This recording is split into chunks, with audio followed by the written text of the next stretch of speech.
métodos de compresión, del cual el Huffman es el más eficiente, que no tienen prefijo, básicamente se implementan creando con el texto un árbol que trata de asignar caminos de mínima cantidad de bits a los símbolos más frecuentes y caminos de máxima cantidad de bits a los menos frecuentes.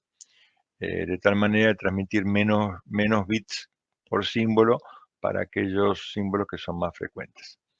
En general, los códigos que vimos hasta ahora son llamados de una familia libre de prefijos porque no hay nada en el texto comprimido que indique qué tipo de símbolo va a continuar. La misma secuencia de decodificación determina en qué parte del árbol está, como vimos en el ejercicio. Parado en el receptor se usa el árbol que forma el diccionario para ir decodificando. Vimos también que eso es extremadamente vulnerable a cualquier distorsión. Basta que un bit esté equivocado para que la travesía por el árbol vaya para cualquier parte y el mensaje se rompa. Huffman probó matemáticamente, no vamos a ver la demostración, pero hay una demostración muy detallada, que la codificación hecha de esa manera sin prefijo es óptima. Y es óptima, entre otras cosas, porque genera un código útil que se decodifica en forma unívoca. ¿Qué significa? No tiene prefijo porque siguiendo la travesía en el árbol, eventualmente yo voy determinando cuándo el código termina y cuándo empieza el siguiente. Entonces no necesito un prefijo para decir acá empieza el siguiente. La decodificación en esas condiciones se la denomina unívocamente decodificable. Y hay una inecuación llamada inecuación de Kraft, que la vimos ayer, que determina que cuando se da la condición de que la inecuación de Kraft vale exactamente 1, si ustedes ven en la apunte de ayer, la inecuación de Kraft, o la condición de inecuación de Kraft era que la sumatoria de todos los símbolos de 2 a la menos el largo de cada uno de los símbolos tiene que ser menor o igual a 1. Pero cuando es estrictamente igual a 1, se dice que es un código óptimo. Si el código satisface la ecuación de igualdad a 1 de la inecuación de Kraft, va a haber siempre, y es una demostración matemática que hizo Huffman, un código con prefijo que también satisfaga y por lo tanto sea equivalente a la codificación de Huffman. En general, los modelos de compresión de datos intentan identificar redundancias en el texto, partes que se repiten, partes que requieren una cantidad de bits mayor que la necesaria. Los textos claros, un texto cualquiera, como el que cortamos y pegamos hace un rato de la página web de Lorem Ipsum, están codificados en un código llamado ASCII. Ese código ASCII, de acuerdo al set que tome, tiene 7 bits u 8 bits. En general, el código ASCII moderno tiene 8 bits. Significa que todos los caracteres se codifican con 8 bits y todos los caracteres, independientemente de su probabilidad en el texto, transmiten con la misma cantidad de bits. Vimos que en un texto cualquiera la frecuencia relativa de los símbolos hace que algunos caracteres sean más frecuentes que otros. Entonces, el código ASCII desde ese punto de vista no es demasiado eficiente. Entonces, una forma de comprimir es tratar de ver la distribución de caracteres, ver, por ejemplo, la frecuencia relativa de los símbolos y armar un arbolito, como vimos en el algoritmo de Huffman. Puedo ver mecanismos donde haya símbolos que estén repetidos con bastante frecuencia en el texto. Entonces puedo tomar esa repetición y reemplazarla por un símbolo especial de longitud menor. Que yo, por ejemplo, hay palabras que aparecen muy frecuentemente en idioma español. Por ejemplo, las terminaciones en ción. introducción, edición, lección, ¿sí? El sion aparece mucho en español. Entonces, el sion, escrito en lenguaje claro, en texto claro, ocupa cuatro símbolos, C-I-O-N. Bueno, si yo reemplazo sion por una codificación especial, yo, por ejemplo, por el carácter 215, que no se use para otra cosa, entonces cada vez que aparezca la palabra sion, la voy a reemplazar por un solo carácter, que ni siquiera es imprimible, son 215. Supónganse que ese es el ejemplo. Entonces estoy haciendo una compresión a un cuarto de ese pedacito. Si yo encuentro la suficiente cantidad de repeticiones en el texto, o detecto otras repeticiones muy frecuentes como sion, puedo eventualmente encontrar un mecanismo para que el texto reducirlo significativamente. Lo mismo pasa con secuencias de símbolos, ¿sí? Em, también redundancia posicional. Siempre empiezo en idioma español, es bastante común que las frases empiecen con L. Bueno, si siempre las frases empiezan con L, por ahí de repente puedo encontrar un mecanismo de codificación que transmita la L al principio de una frase con menor cantidad de bits.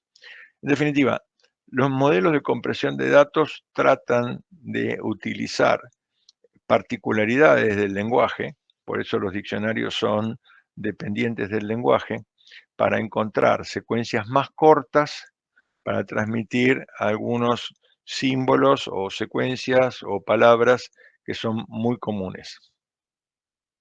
Entonces, los algoritmos en definitiva es cómo explorar el idioma para encontrar ese tipo de situaciones.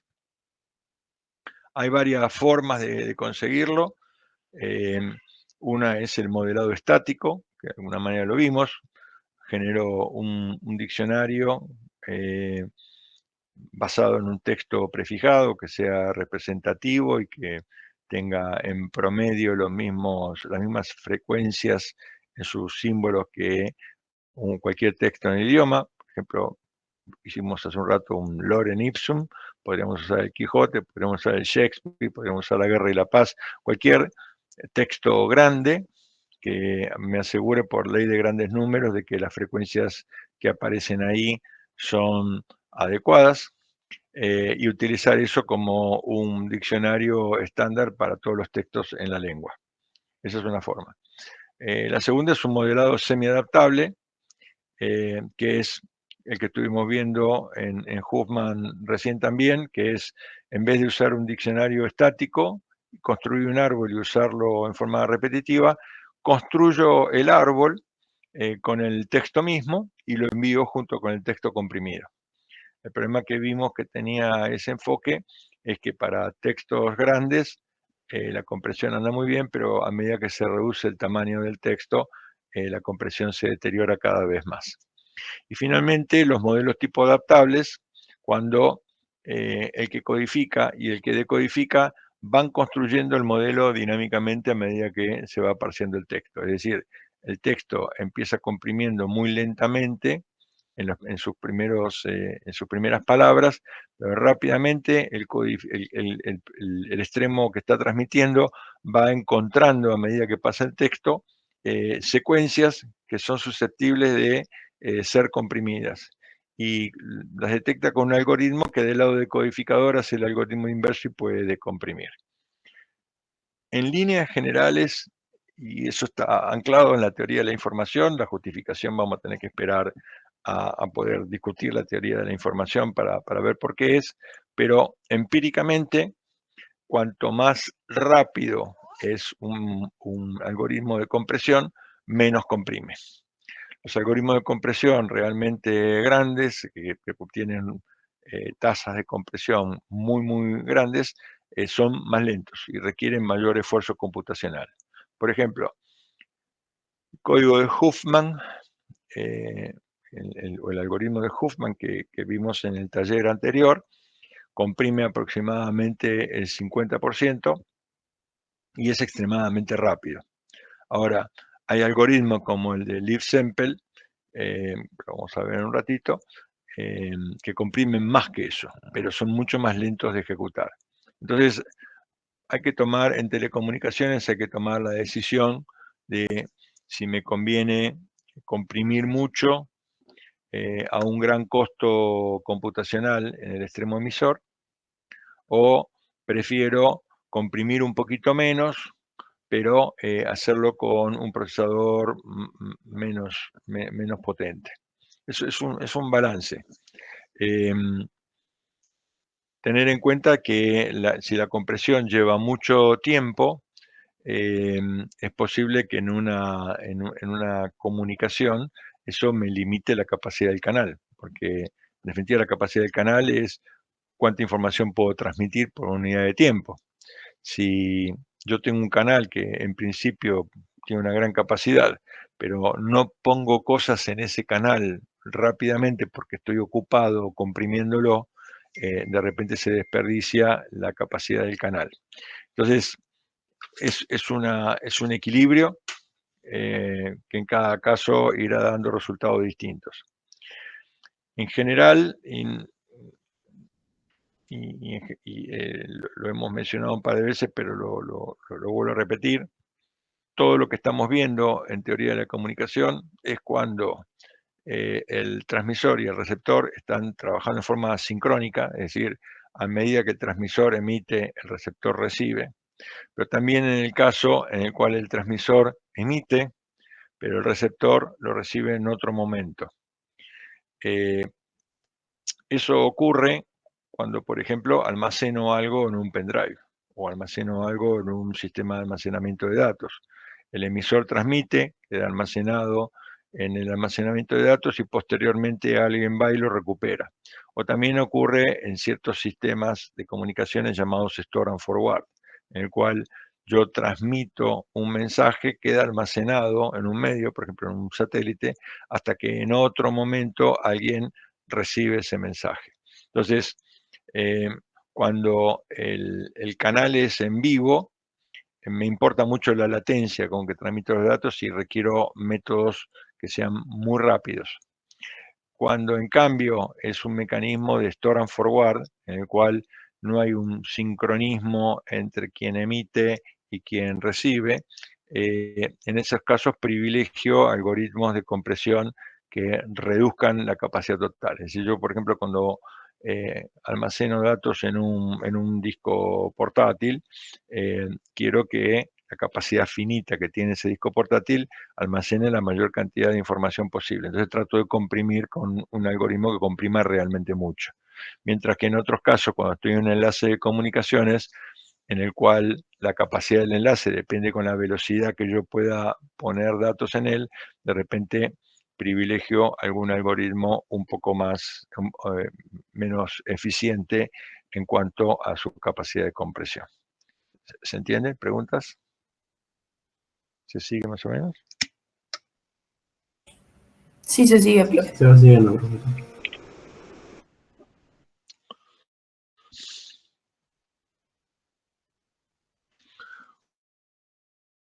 Un ejemplo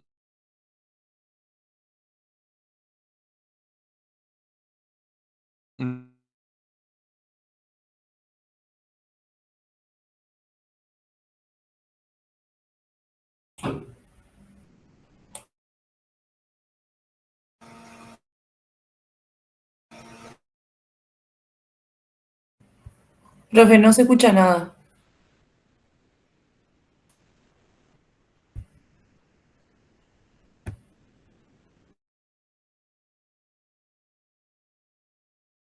de compresión dinámica es el modelo parábola LA, Profe, que aparece con mucha frecuencia en... Profe, ¿nos escucha?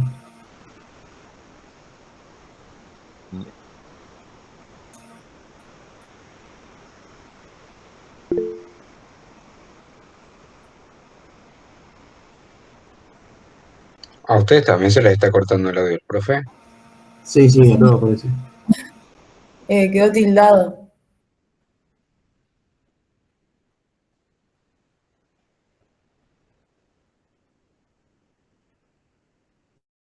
idioma español. Entonces, si yo en el Profe, ¿me escucha?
No me diga que estaba ¿estaban escuchando o estaba en mute todo este tiempo? No, Después de, No, no. después de que volví a explicar, se cortó completamente. ¿Cómo? No, no Hasta el momento yo no escuchábamos te- más. Perdón, no te escuché, Rodrigo. Después de que paró la clase para preguntar, no lo escuchamos más. Se Ah, cortó la videollamada. avísenme, por favor. Estaba dando la clase sí, y no. sí le Estábamos avisando, avisamos. pero no nos escuchaba. No, bueno, hubo un problema en el enlace entonces. Estaba con el teléfono muteado, escuché la campanilla como que alguien me había levantado la mano y cuando fui a mirar, bueno, lamento. ¿Llegaron a escuchar la explicación de diagrama o lo explico de vuelta? No, de hecho no se escuchó esa No, no. explicación. Bueno, y la del anterior sí se escuchó, esta se escuchó. Sí, la última de diapo, digamos, la que arrancó. Ok, porque llevo, desde que empecé, vi esto y esto. ¿Cuál fue la última que se escuchó? No Ahí la estoy, está compartiendo con no está nosotros. No está compartiendo. compartiendo pantalla. No No estoy estamos viendo compartiendo nada. pantalla. Algo pasó y se cayó el enlace entonces. Vamos de vuelta.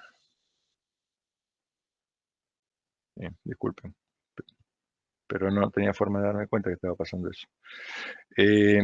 A ver, yo empecé después del break, acá, acá, y estaba explicando el modelo Diagram. ¿Hasta dónde llegaron a escuchar? Eso, el modelo Modelo de DIGRAM, o conversión de sea, no se datos. entendió nada, no se De escuchó, ahí el digamos. DIAM ya se empezó a cortar y no nos Bueno, escuchábamos. ok, bueno, bien.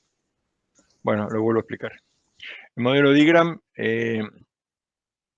se basa en reemplazar secuencias de caracteres que se repiten siempre de la misma manera.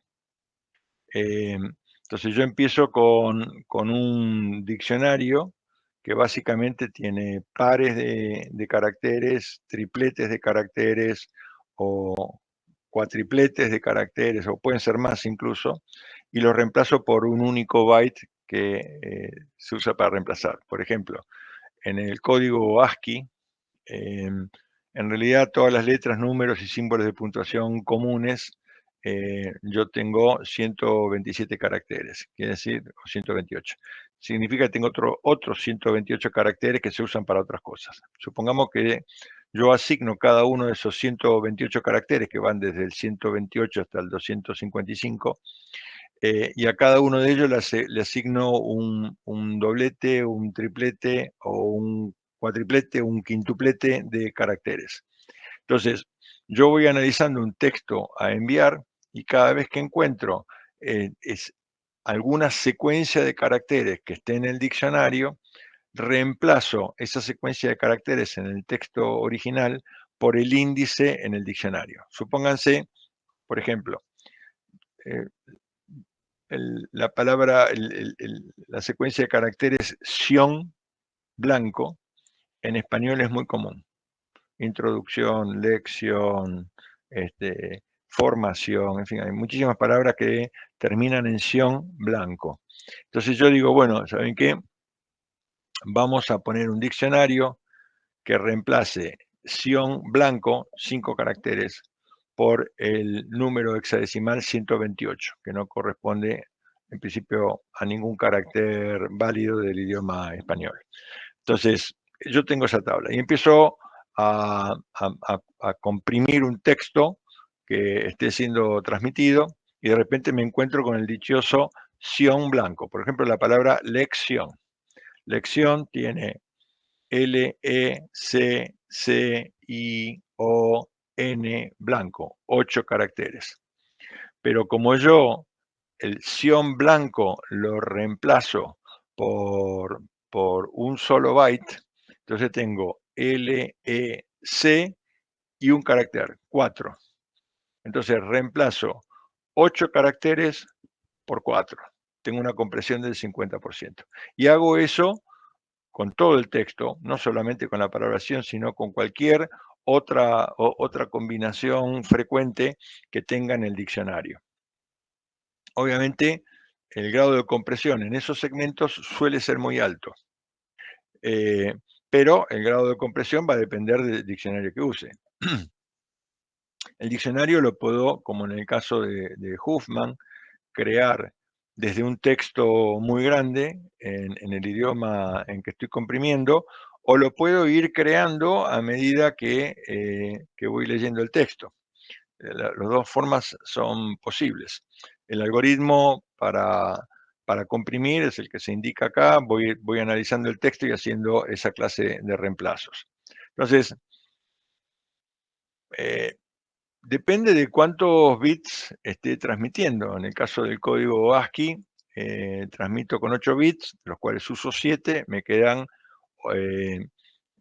128 posibilidades para generar entradas de diccionario y reemplazar un número grande de caracteres por un número más chico. En el caso del ASCII me quedan en números redondos 160 posibles entradas del diccionario, que son las partes del código ASCII que no utilizo, dado que en la parte de abajo hay 96 caracteres simples, que son los que se utilizan en los textos.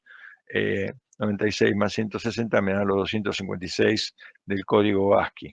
Entonces empiezo a poblar el diccionario con caracteres simples, 2 gramas, 3 gramas, 4 gramas, 5 gramas a medida que los voy detectando.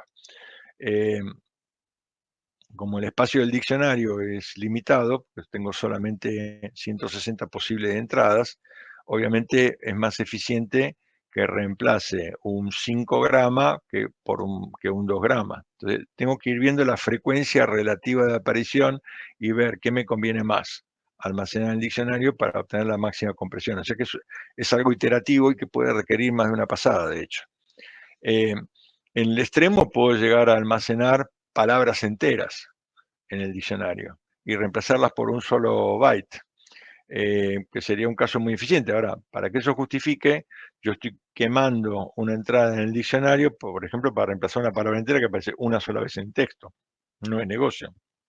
Pero hay palabras que son muy repetitivas en el idioma. Por ejemplo, la misma palabra idioma suele ser muy repetitiva, entonces de repente yo reemplazo idioma, que son 5, ¿no? Idioma, 6 caracteres, los reemplazo por un solo byte. Tengo una compresión 6:1 en esa palabra. Entonces, para poder generar un texto comprimido usando el modelo Digram, tengo que hacer un mecanismo de lectura de todo el texto llamado parsing.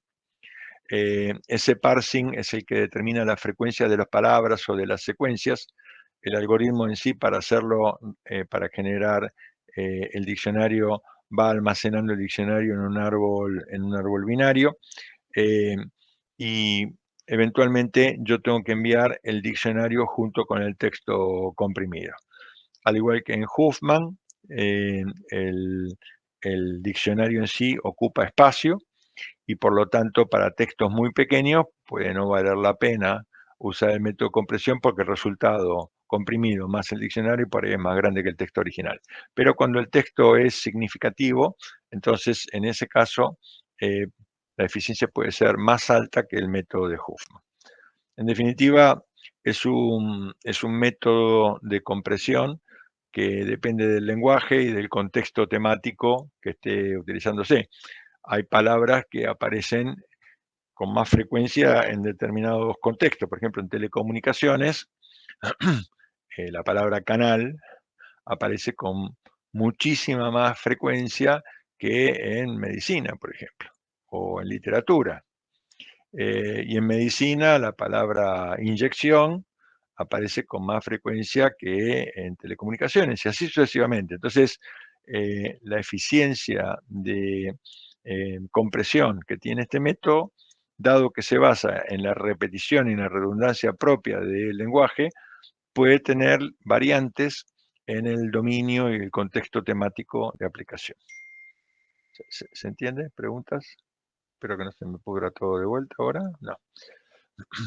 ¿Se siguió más o menos? ¿Se entendió? Sí, sí, se va siguiendo. ¿Todos? ¿Ninguno? ¿Solo Rodrigo? ¿Alguna pregunta?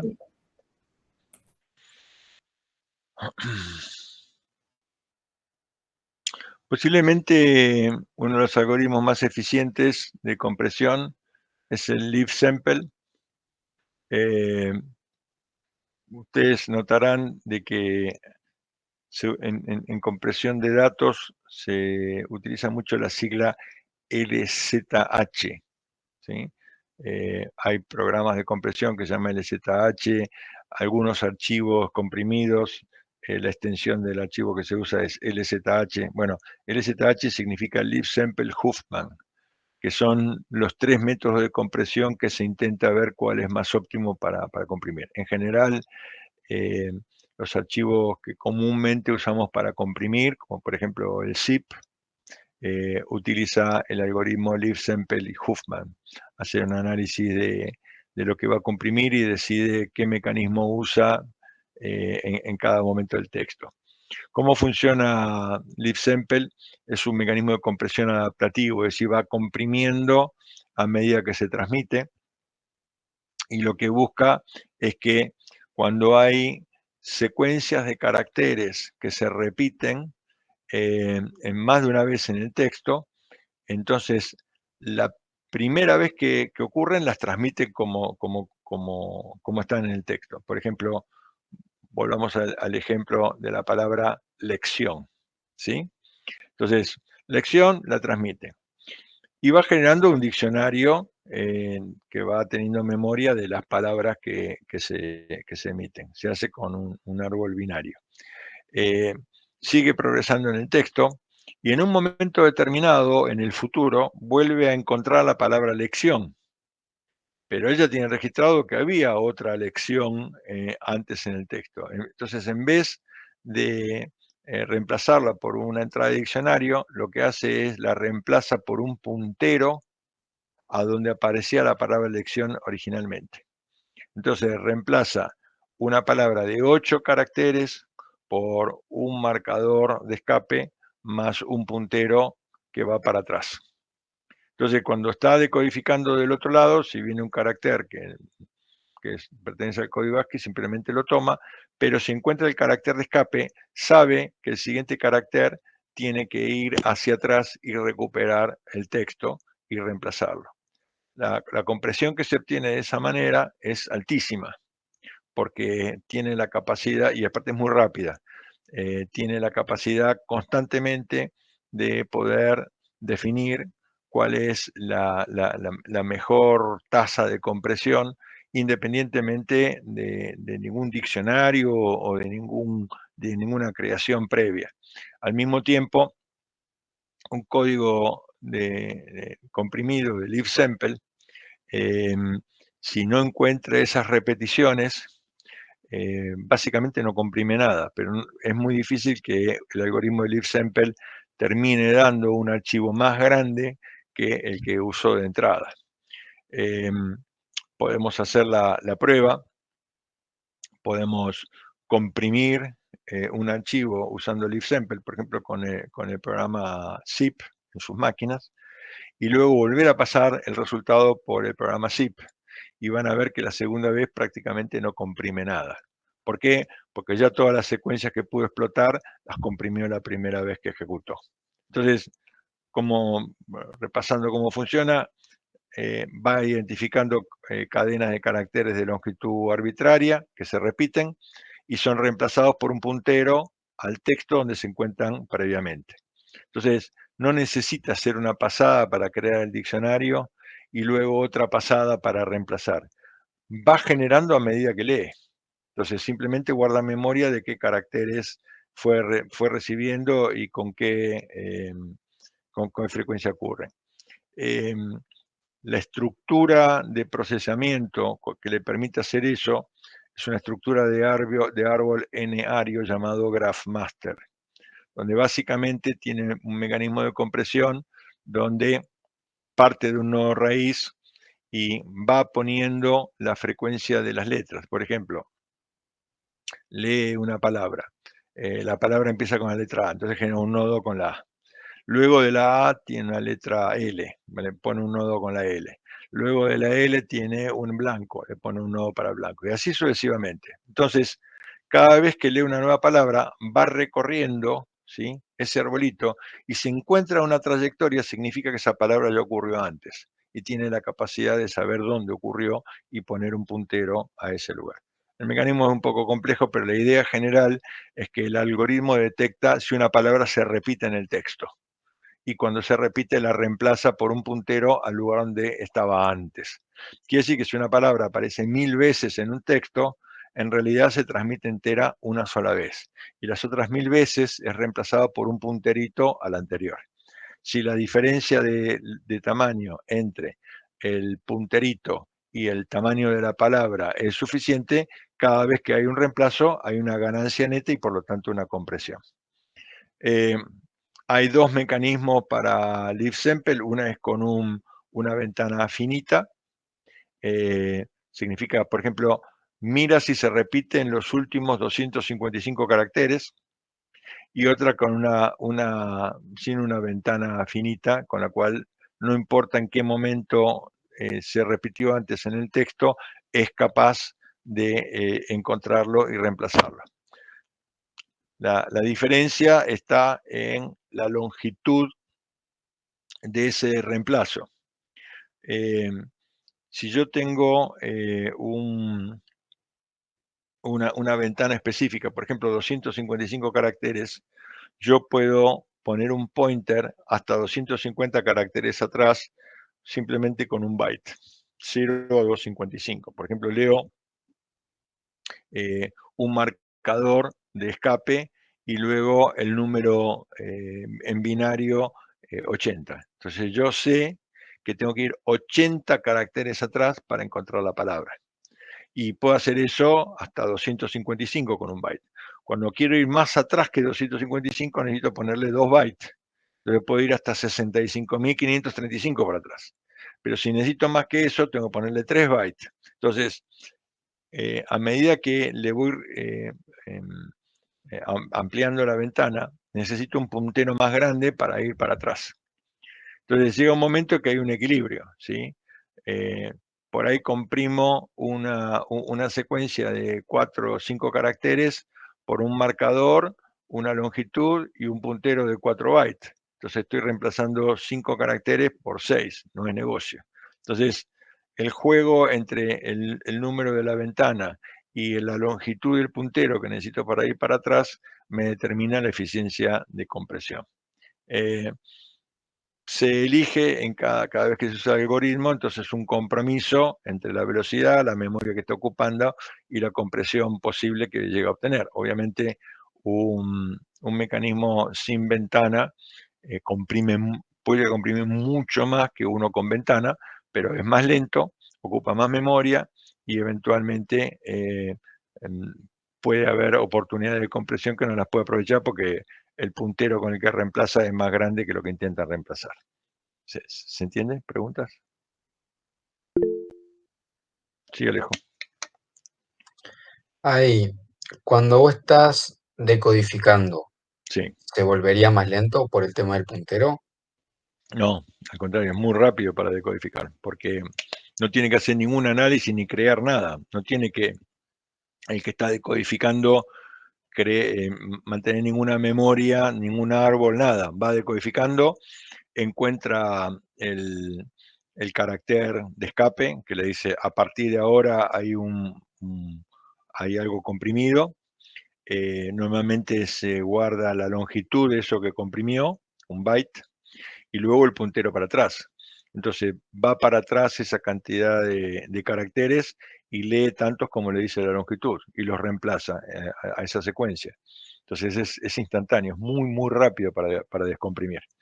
Es un poco más lento para comprimir. Ah, ok. Gracias. Nada.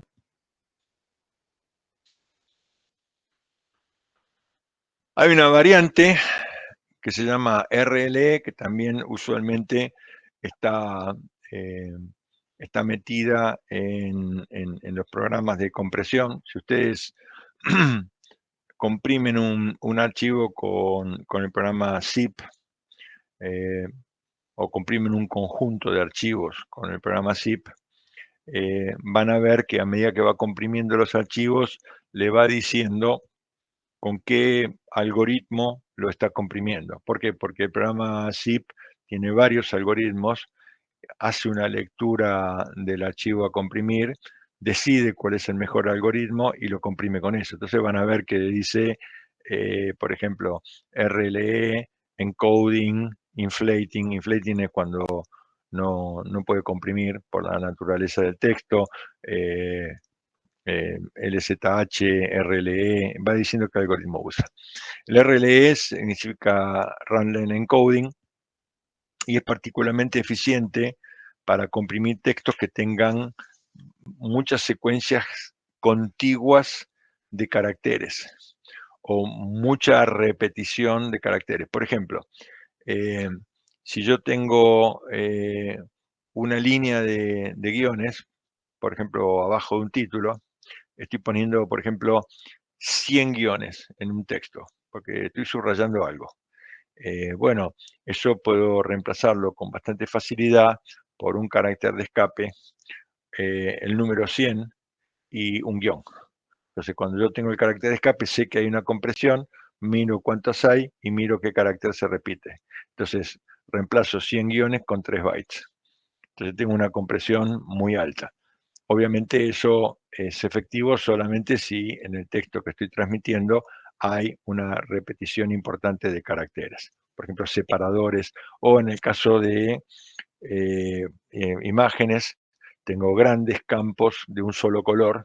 Entonces, de repente hay un parche en la imagen que son un montón de bytes que tienen exactamente el mismo valor o muy parecida. Entonces, esas secuencias repetitivas se reemplazan por un carácter de escape y eventualmente un diccionario. En realidad, el algoritmo RLE y el libsample convergen naturalmente uno a otro, ¿sí? El libsample va a terminar codificando eso de la misma manera. Por ejemplo, ¿cómo funciona el libsample? Ve si hay algo que se repite y reemplaza la repetición por un puntero al anterior. Entonces, supónganse que yo tengo 100 guiones, uno al lado del otro. Si yo aplico RLE puro, lo reemplazo por un carácter de escape, el número 100, que es la repetición, y el signo guión.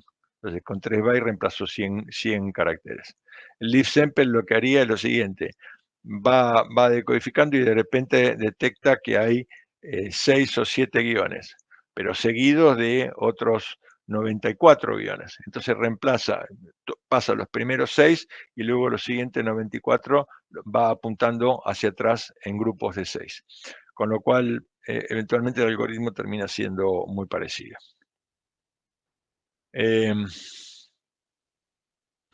Vamos a ver un ejemplo como hicimos con el Huffman, nuevamente con programas que implementan los algoritmos libsample y Huffman juntos para codificar y decodificar. El programa que se utiliza es el LZH encode y el LZH decode. Vamos a ejecutar.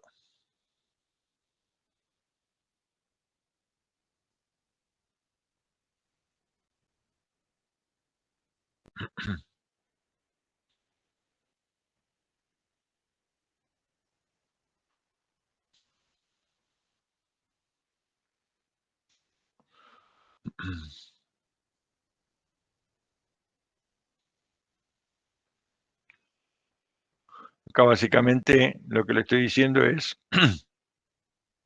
usa el programa LZH Encode, toma el texto Huffman TXT, que era el mismo que usábamos antes, y le permite un diccionario de hasta 1024 caracteres.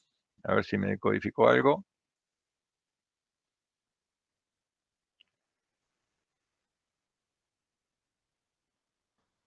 Tengo un Huffman LZW, que es el que hizo el encoding. Vamos a ver qué tiene ese LZW. Cat Huffman LZW. Y tiene garbuflos. Pero fíjense esta característica. El LZ, el leaf sample, al principio no está prácticamente comprimiendo nada. Fíjense que acá aparece Loren, Ip, Su, y acá empieza a comprimir. O sea, a poco de empezar, empieza a detectar secuencias de repetición y las va reemplazando por punteros, que obviamente cuando los veo directamente no me significan nada. Pero si yo este mismo archivo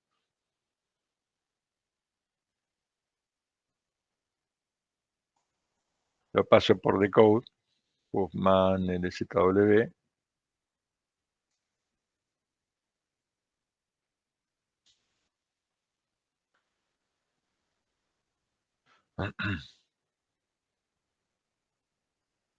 vuelvo al texto, que acá tiene el texto que tenía antes y ahora el texto regenerado, que es el poema que usé de entrada.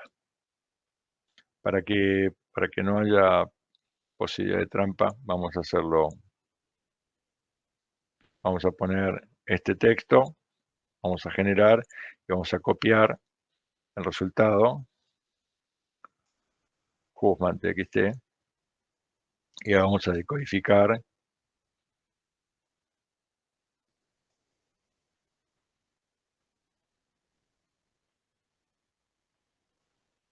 lo que estoy haciendo acá, simplemente cambiando los nombres.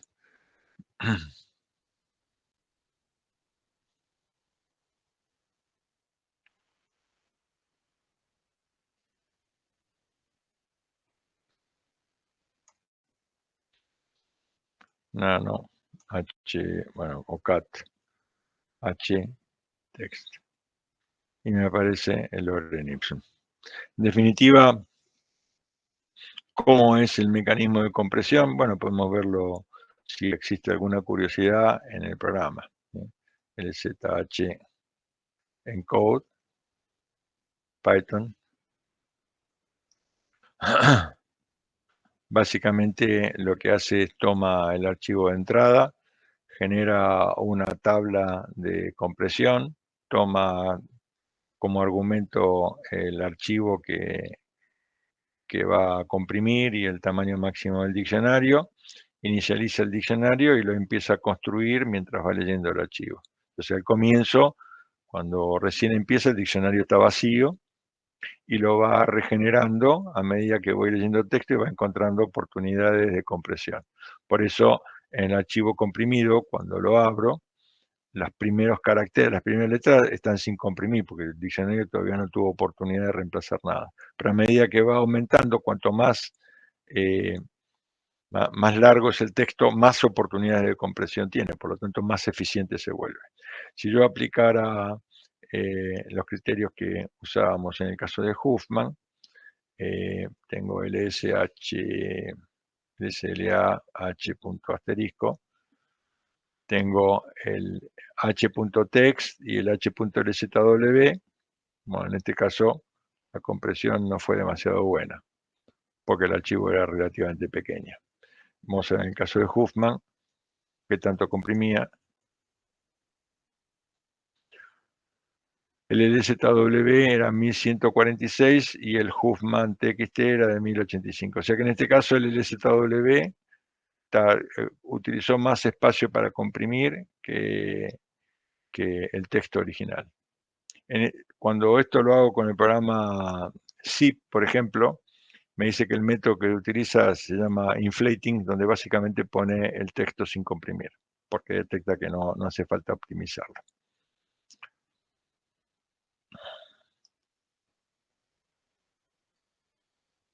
Bueno, ¿qué debería pasar? Las preguntas que están acá, ¿qué debería ocurrir si un archivo comprimido lo comprimo? Bueno, no va a encontrar oportunidades de compresión y lo va a dejar igual. ¿Y cuál es la diferencia entre encriptado y compresión? Bueno, el encriptado se supone que es un texto que yo no puedo decodificar si no estoy autorizado, mientras que la compresión, por más que no sea legible, yo puedo leerlo y conociendo el algoritmo con que está comprimido, puedo descomprimirlo. O sea, en realidad no es texto claro, no lo puedo leer directamente, pero lo puedo decodificar con facilidad conociendo el algoritmo, mientras que en el caso de encriptado tampoco es texto claro lo que veo, pero no puedo decodificarlo. ¿Sí? Las comunicaciones seguras, entonces, requieren confidencialidad, requieren autenticación, requieren integridad y requieren poder evitar el repudio, independientemente de la codificación y la compresión. La codificación y la compresión, como se hacen con métodos conocidos, son reversibles para cualquiera que conozca el algoritmo con que fueron emitidos.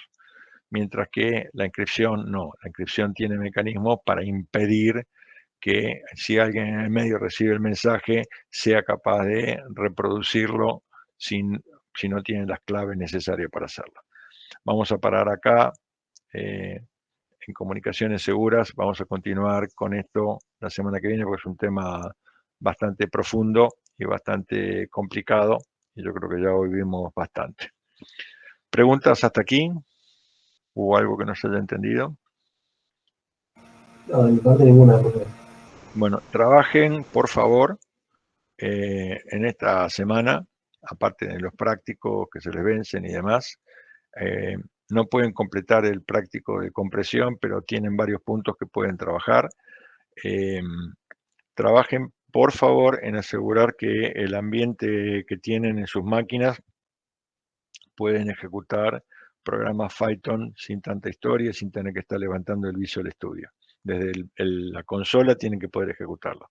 Así que asegúrense que eso ocurra así, porque si no, no van a poder seguir los ejemplos y van a tener muchas dificultades en hacer los prácticos. ¿Ok? Ok, Si tienen profe. dificultades con eso y en sus máquinas no lo pueden implementar o les da error o lo que sea, mándenme un correo o mándenme un WhatsApp y vemos qué es lo que pasa. Por lo demás, nada más, gracias por su participación y atención y estamos en contacto y nos vemos la semana que viene.